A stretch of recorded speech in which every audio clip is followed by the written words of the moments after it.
Good evening. My name is Z.Driskell, Regional Emergency Coordinator for Burlington, Vermont metro area. Ice storm warnings and winter storm warnings have been issued to multiple counties within the Burlington, Vermont metro area. According to the National Weather Service, freezing rain will pass through most of the state through the early afternoon hours of January 5th. Ice and snow are expected to accumulate on roadways to include major interstates 89 and 91. Due to the expected rain and icefall, massive power outages and structural damage are expected. The governor has ordered emergency crews and officials on standby should the storm hit with full strength. This particular winter storm is predicted to bring heavy accumulations of snow, cold chills, strong winds, ice, and power outages. The storm in particular is predicted to have a heavy icefall during the next 2 days. A heavy accumulation of snow, especially with accompanied by high winds, causes drifting snow and very low visibility. Sidewalks, streets, and highways can become extremely hazardous to pedestrians and motorists. Incident Command should refer to Vermont Mitigation Plan and rely on VTRAN's winter maintenance and road crews to keep the highway open. Most critical state facilities have emergency backup generators in case of loss of power due to icing.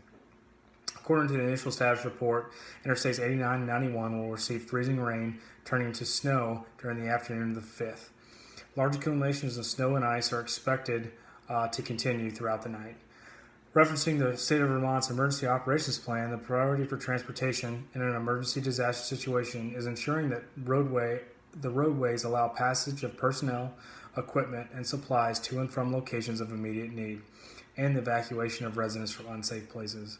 Burlington International Airport has canceled flights from the 4th to the 5th at this time. Mitigating measures for transportation include the adequate supplies of sand, salt, and snow removal equipment maintained and ready to be deployed.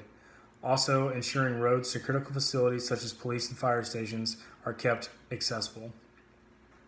Based on the assessments from the National Weather Service, this storm could have a serious impact on the civilian population.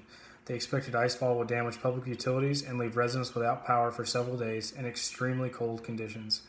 A communication to all residents in the impacted area should be distributed immediately to include information such as this. Listen to commercial radio, television, internet, and National Weather Service radio for weather reports, watches, warnings, and other emergency information. Keep in mind that a severe winter storm could be hours or even days before emergency personnel are able to reach you.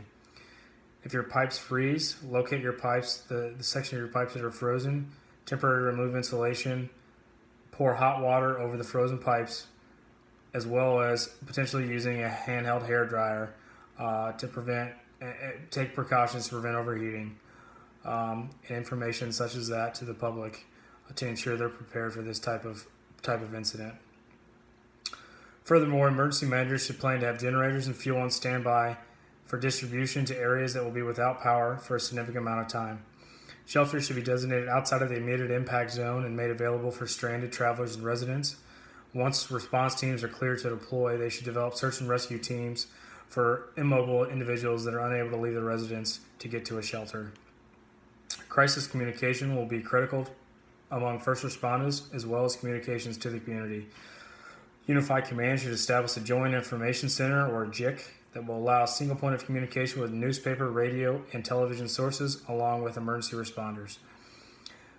NIMS requires that all public information provided by the response organizations during incident management operations be communicated through the operating JICs.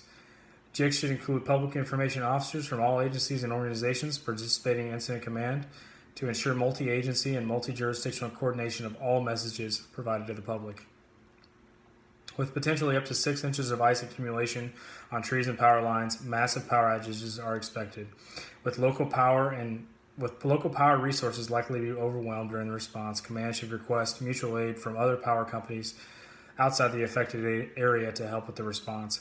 Oil and gas companies should be contacted in regards to available resources for generators, emergency vehicles, and home heating fuel. Based on the availability assessment, product may need to be moved into the impacted area from another location. Finally, the resource unit leader should identify additional resources that may be needed for the response to the winter storm. These materials could include salt, snow plows, food, generators, fuel, shelter, etc. In addition to these physical resources, Incident Command should examine if additional responders are needed, such as the National Guard. The Governor of Vermont will need to approve the use of the National Guard in this scenario. Thank you.